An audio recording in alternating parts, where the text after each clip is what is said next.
За сутки в России зафиксирован еще 71 случай заражения коронавирусом. Россия с этого дня ограничила все международные авиаперелеты в рамках борьбы с коронавирусом.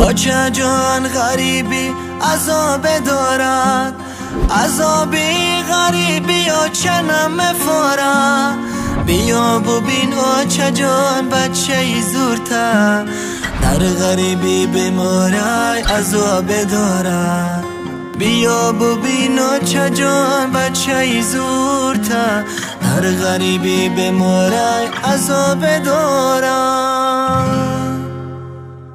کرانتین کی به آخر میرسن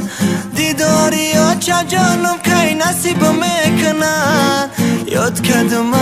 چه جانانوی گرمتن کاشکی رهاهوی شون روون بینم تا یاد کدوم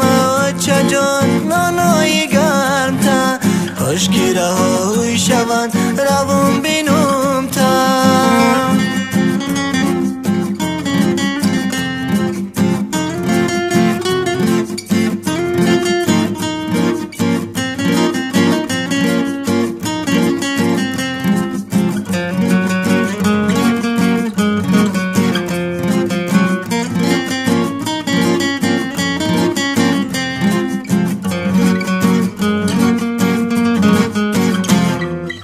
کرانتین نمیمونه اما کار کنم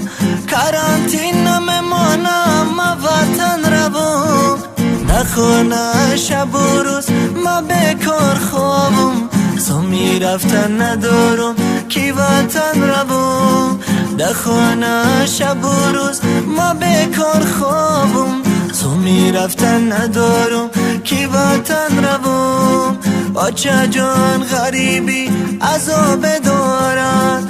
عذابی غریبی و چنم مفارن بیا ببین چه جان بچه زورتا هر غریبی بماره عذاب دارن بیا ببین چه جان بچه زورتا هر غریبی بماره عذاب دارن